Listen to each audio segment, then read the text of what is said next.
What if Tanjiro could harness the actual power of the sun with his swordsmanship? What if every single hashira had a unique nen ability to go along with their breathing style? I'm going to tackle a dream come true for the Demon Slayer Corps. What if they use nen in conjunction with their breathing styles? Every single demon hunt, every upper rank encounter, and even the battle against Muzan would probably go a little bit differently. I'm going to discuss what nen affinity I think every single hashira's breathing style would fall under and how I think it would work, as well as do I think nen would actually help the demon slayers defeat demons, because after all, they still can only be defeated by sunlight or Nichiren blades. Let's talk about it. The Demon Slayer Corps is a massive organization with many members. Just like in Hunter x Hunter, not everyone is going to be able to master nen completely. So the way to get into the Demon Slayer Corps is to master the basics of nen. Ten, Ren, Zetsu, and Hatsu. Ten is enshrouding your body in aura and ultimately not letting it escape. And then Ren is increasing the amount of aura. Zetsu is turning it off, so that would be helpful for hiding from demons. And then Hatsu is expressing your nen, which will turn into your personal nen ability. You must master these 4 basics to become a Demon Slayer Corps member. That's how you get in, pass that exam. Now, even if you master the basics, that doesn't guarantee you will be able to make a viable nen ability. So even if you could make a nen ability, it might be useless against the demons. So the 5 original breathing style users created their breathing styles as a blueprint or a guideline for the core members to master and have an ability to fight demons. So every core member will go under the divination test. They will do the divination test, decide their affinity, and each of the 5 affinities outside of specialist will correspond directly to one of the 5 original breathing styles. The elite members obviously will go on to create their own unique styles of either the original 5 breathing styles or their own unique, as you know. So most of the rank and file will go under the 5 original breathing styles because it is a traditional or a ritual nen ability that has been passed on and they can master and use it easily. But you don't have to if you're an elite.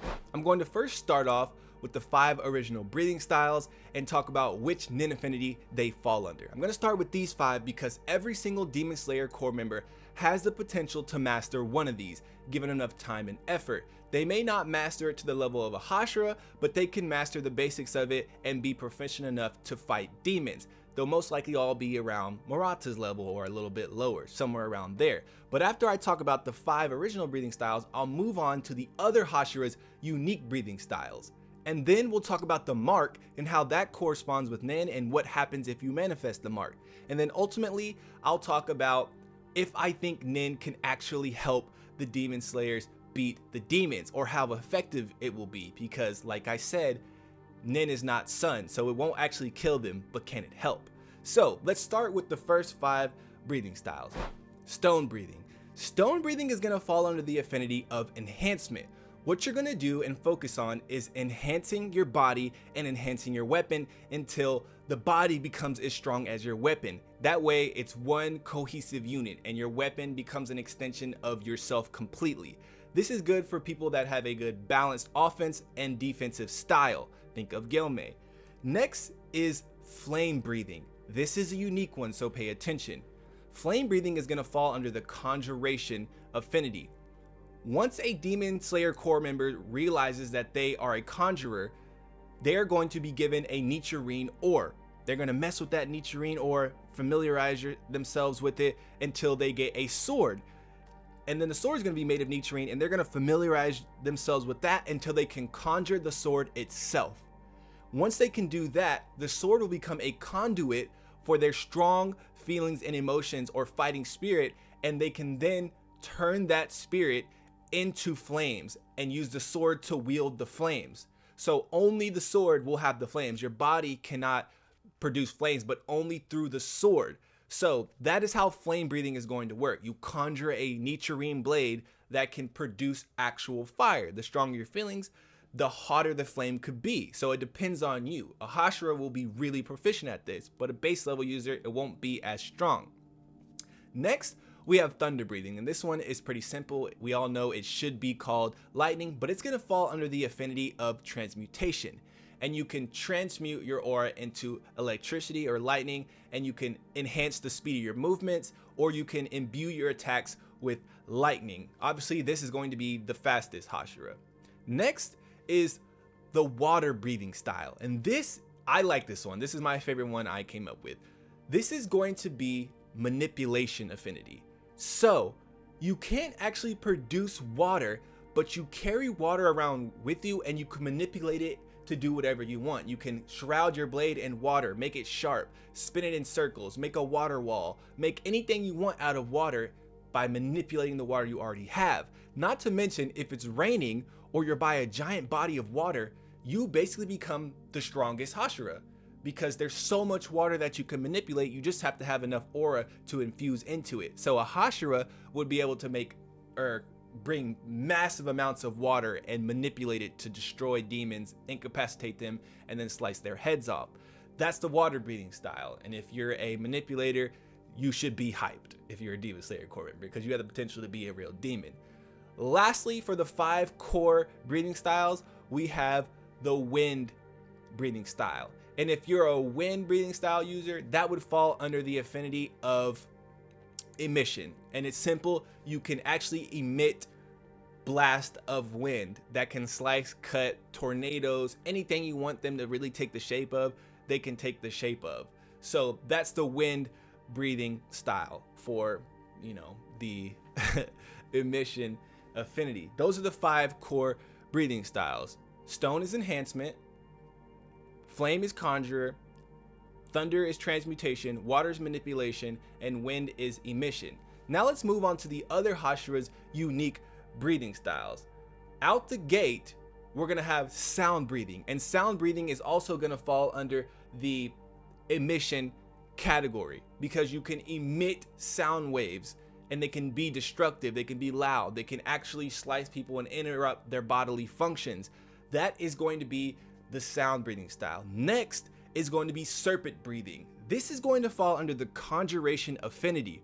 You can actually conjure NEN beasts that look like serpents, and the way you fling them is the way they attack. Also, since they're NEN beasts, they can be autonomous. You can summon them with your swings and give them orders and they can go do that, or they can do what they want to protect you.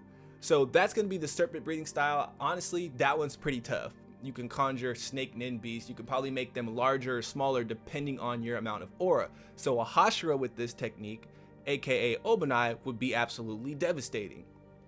Next we have mist breathing, and this is also going to fall under the manipulation affinity. You can manipulate the water vapor in the air, so you can do mirages, you can create doubles of yourself, you can do quick movement by manipulating the water. I mean, whatever you want to think of with manipulating the vapor in the air, that's what mist breathing does. So next is love breathing, and this is going to be enhancement as well, but you're going to be enhancing the flexibility of your muscles. So this breathing style will allow you to do insane contortionist-like techniques, and it's really unique for the enhancement category because they can pull off moves that no one else can pull off, and it allows you to have weapons that no one would be able to use because you can do weird, unique movements. That is going to be love breathing. And lastly, we have insect breathing. This is going to fall under the transmutation affinity. You can transmute poison, basically. You got your movements and all that, but every attack can be infused with poisons. You can have wisteria poison, whatever poison you familiarize yourself with, you can create that poison and infuse it into your attacks. So those are the 9 hashira and their affinities with their breathing styles, as well as the addition of thunder breathing, because no hashira has thunder breathing. Let's talk about the mark. If you manage to awaken the mark, what happens? Originally, I had the idea of, just like in Hunter x Hunter and Kurapika and his Scarlet Eyes, to give them specialists or just turn them into specialists when you awaken the mark. But I figured out a better idea to make it more balanced. If you manage to awaken the mark, you will be granted access to one of the affinities right next to you. So if you're an enhancer, you can either choose to access 100% of emission or 100% of transmutation in conjunction with your 100% of your natural affinity, which is enhancement, as I just said. The manipulation and conjuration, which are right next to specialists, will only be able to use the ones above them. They can't access specialists. So if you're a conjurer, you can access transmutation. That's the power up I'm going to give them, along with an increase in amount of aura, so their attacks can get stronger and just make them overall have a better chance of fighting. So what would you do with that? Honestly, I think my first thought, let's just pick one of them. My favorite hashira is Obanai. If Obanai, who originally has conjuration and he can conjure giant white snakes to bite the heads off and kill demons, if he had 100% access to transmutation with the awakening of the mark, what would you do? In my opinion, obviously I'd give venom to the snakes. I'd transmute snakes into the venom and just stun and incapacitate every single demon I run into. That would be broken, and the poison would be really strong because it's conjured through NEN. You can add some conditions to it. You can say it only works with this attack, so only this snake from this attack will have poison, and that will make it stronger. You can set any type of condition you want to make it stronger, and every single hashira can do that. But imagine giant snakes with every single attack that have poison. The demons are not going to know what to do, and they're going to be getting stunned all over the place, poisoned, paralyzed, whatever. You can put a paralytic, I don't know, some kind of agent that paralyzes someone. Then you can easily go and chop their head off. You can do that for everyone. Imagine Sanemi and wind breathing. If he's a emitter, imagine if he goes down to manipulation. He could basically become Kokushibo. So he can emit his wind slashes, or just aura slashes that mimic wind, and he can then manipulate them after he's already launched them, so he can make them fly around like boomerangs. That would be crazy. If he had that, he'd be unstoppable. And then just think of any NEN ability you could give to a hashira and then add another NEN affinity on top of that. That would be busted. So the mark is broken, and I think that's fair, but it doesn't really put them way above the demons. Like, it's still hard to fight an upper rank, in my opinion, but it helps a lot.